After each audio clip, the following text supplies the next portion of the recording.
নমস্কার বন্ধুরা, সকলকে আমার চ্যানেলে স্বাগত। রাজ্য সরকার ক্যাবিনেট বৈঠকে রাজ্যের কর্মচারী, পেনশনার এবং ফ্যামিলি পেনশনারদের জন্য সপ্তম বেতন কমিশন গঠন করেছে এবং পূর্ব প্রতিশ্রুতি অনুযায়ী এই সপ্তম বেতন কমিশন আগামী ৪৫ দিনের মধ্যে চালু হয়ে যাওয়ার কথা।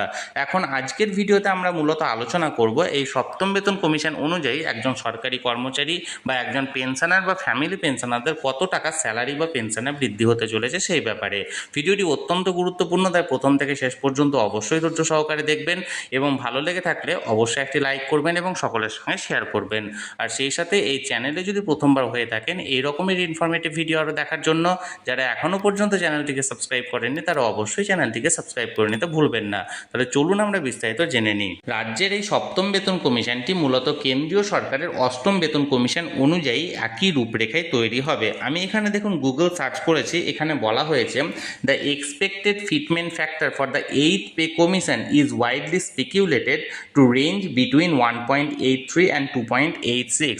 অর্থাৎ কেন্দ্রীয় সরকারের যে অষ্টম বেতন কমিশন হতে চলেছে বা লাগু হবে আগামী দিনের মধ্যে, তার যে ফিটমেন্ট ফ্যাক্টরটি সেটা 1.83 থেকে 2.86 এর মধ্যবর্তী ফিটমেন্ট ফ্যাক্টর অনুযায়ী হবে। এবং আজকের ভিডিওতে আমরা মূলত কেন্দ্রীয় সরকারের এই 8th পে কমিশন অনুযায়ী সর্বনিম্ন ফিটমেন্ট ফ্যাক্টর অর্থাৎ 1.83 দিয়ে দেখব যে রাজ্যের কর্মচারী এবং পেনশনারদের কত টাকা নতুন বেসিক পে বা বেসিক পেনশন হতে চলেছে সেই ব্যাপারে। তাহলে চলুন আমরা দেখে নিই। দেখুন, সর্বপ্রথমত আমি বলি এখানে ফিটমেন্ট ফ্যাক্টরটি সর্বনিম্ন প্রজেক্টেড ফিটমেন্ট ফ্যাক্টর ধরা হয়েছে যেটি 1.83। এবার পঞ্চম বেতন কমিশনের গ্রেড পে সিস্টেমটি ছিল, যেটি ষষ্ঠ বেতন কমিশনের গ্রেড পে সিস্টেমটি উঠিয়ে দিয়ে একসঙ্গে পে লেভেল করেছে, কিন্তু আমি এখানে গ্রেড পে অনুযায়ী মানে যেটা ষষ্ঠ বেতন কমিশনের পে লেভেল সেই অনুযায়ী ক্যালকুলেশনটা করেছি। তাহলে পঞ্চম বেতন কমিশনে যাদের ১৭০০ টাকা গ্রেড পে ছিল, ষষ্ঠ বেতন কমিশনে যারা পে লেভেল 1 অর্থাৎ গ্রুপ ডি স্টাফ, তাদের নতুন এন্ট্রি বেসিক পে হতে চলেছে ১৭,০০০ ইন্টু 1.83 অর্থাৎ ৩১,২০০ টাকা। অর্থাৎ একজন গ্রুপ ডি স্টাফ যাদের পে লেভেল 1 ছিল তাদের নতুন বেসিক পে হতে চলেছে ৩১,২০০ টাকা। এবার যাদের ১৮০০ টাকা মানে গ্রেড পে ছিল পঞ্চম বেতন কমিশনে এবং ষষ্ঠ বেতন কমিশনে যাদের ১৭,৬০০ এন্ট্রি পে ছিল অর্থাৎ পে লেভেল 2, তাদের নতুন বেসিক পে হতে চলেছে ৩২,৩০০ টাকা। এবার গ্রেড পে ১৯০০ অর্থাৎ পঞ্চম বেতন কমিশনে ১৯০০ টাকা ছিল, ষষ্ঠ বেতন কমিশনে যাদের এন্ট্রি পে ১৮,৮০০ ছিল তাদের নতুন প্রজেক্টেড যে বেসিক পেটা সেটা 1.83 অনুযায়ী তাদের হতে চলেছে ৩৪,৫০০ টাকা। এবার দেখুন পে লেভেল 4 যাদের ১৯,৭০০ টাকা ছিল ষষ্ঠ বেতন কমিশনে, তাদের নতুন বেসিক মানে পে সেটা হতে চলেছে ৩৬,১০০ টাকা। এরপর যাদের দেখুন গ্রেড পে ২৩০০ টাকা ছিল পঞ্চম বেতন কমিশন অর্থাৎ পে লেভেল 5 এবং ষষ্ঠ বেতন কমিশনে যাদের ২১,০০০ টাকা ছিল নতুন এন্ট্রি পে, তাদের নতুন এন্ট্রি পে হতে চলেছে সপ্তম বেতন কমিশনে ৩৮,৫০০ টাকা। এবার দেখুন যাদের গ্রেড পে পঞ্চম বেতন কমিশনে ২৬০০ টাকা ছিল অর্থাৎ যে সমস্ত ক্ল্যারিক্যাল পোস্টে যারা হোল্ড করত এবং যাদের এন্ট্রি পে ২২,৭০০ টাকা ছিল ষষ্ঠ বেতন কমিশনে, তাদের নতুন প্রজেক্টেড পে হতে চলেছে ৪১,৬০০ টাকা। এবার যারা পে লেভেল 7 যাদের গ্রেড পে ২৯০০ টাকা ছিল, যাদের এন্ট্রি পে ২৪,৭০০ টাকা বর্তমান পে কমিশন অনুযায়ী, তাদের আগামী সপ্তম বেতন কমিশন অনুযায়ী নতুন এন্ট্রি পে হতে চলেছে ২৪,৭০০ ইন্টু 1.83 অর্থাৎ ৪৫,৩০০ টাকা। এবার দেখুন এখানে গ্রেড পে ৩২০০ টাকা, এই ৩২০০ টাকা গ্রেড পে অনুযায়ী যাদের অষ্টম পে লেভেলে ছিল এবং ২৭,০০০ টাকা এন্ট্রি পে ছিল ষষ্ঠ বেতন কমিশনে, তাদের নতুন এন্ট্রি পে হতে চলেছে ৪৯,৫০০ টাকা। এবার দেখুন গ্রেড পে ৩৬০০ টাকা, এটা মূলত প্রাইমারি স্কুলে যে সমস্ত শিক্ষক শিক্ষিকারা আছেন বা অন্যান্য যে সমস্ত ৩৬০০ টাকা পোস্টের যারা হোল্ড করেন অর্থাৎ যাদের এন্ট্রি পে ২৮,৯০০ টাকা ছিল, তাদের নতুন এন্ট্রি পে হতে চলেছে অর্থাৎ সেই সমস্ত শিক্ষক শিক্ষিকা বা অন্য কর্মচারীদের ৫২,৯০০ টাকা আফটার 7th পে কমিশন। এবার দেখুন পে লেভেল 10 যাদের গ্রেড পে ৩৯০০ টাকা ছিল তাদের হতে চলেছে ৩২,১০০ অর্থাৎ তাদের ছিল ৩২,১০০ ইন্টু 1.83 অর্থাৎ ৫৮,৮০০ টাকা হতে চলেছে তাদের নতুন entry pay.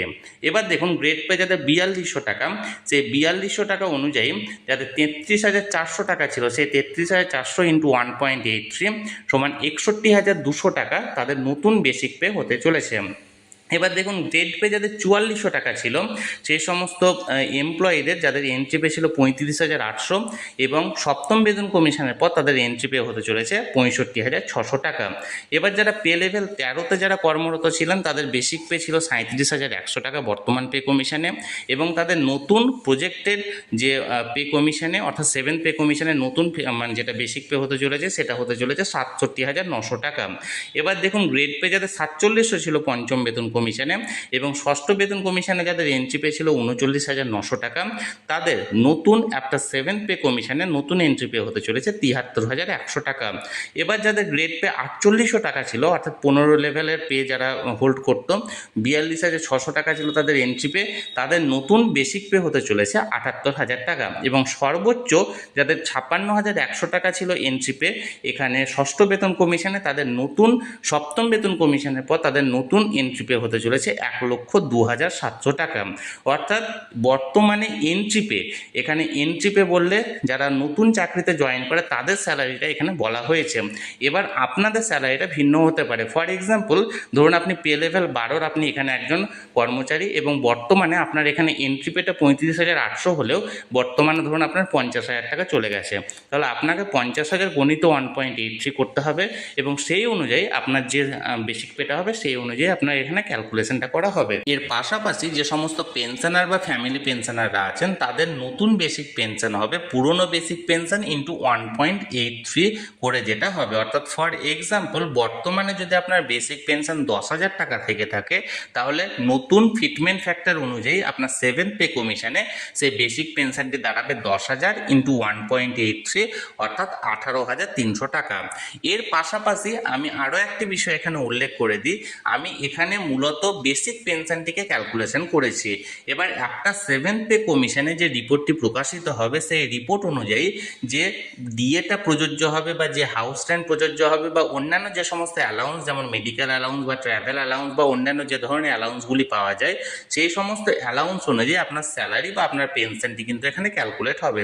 For example DA যদি ধরুন 5% দেয় সেই অনুযায়ী আবার ডিএ 5% এখানে অ্যাড হবে, হাউস রেন্ট যদি 10% বা 12% থাকে সেই হাউস রেন্ট আপনার অ্যাড হবে, বা মেডিকেল যেটা দেবে সেই মেডিকেলটা আপনার এই স্যালারি বা পেনশনে অ্যাড হবে।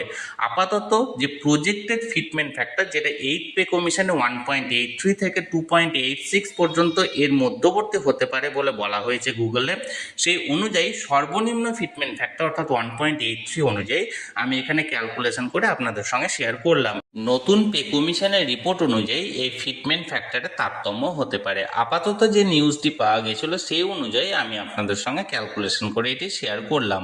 আপনাদের যদি এই ভিডিওটি ভালো লেগে থাকে অবশ্যই একটি লাইক করবেন এবং সকলের সঙ্গে শেয়ার করবেন, এবং তার পাশাপাশি পে কমিশন ডিএ বা অন্যান্য ইনফরমেটিভ ভিডিও যদি আরও দেখতে হয় তাহলে এই চ্যানেলটিকে যারা এখনও পর্যন্ত সাবস্ক্রাইব করেননি তারা অবশ্যই চ্যানেলটিকে সাবস্ক্রাইব করে নিতে ভুলবেন না।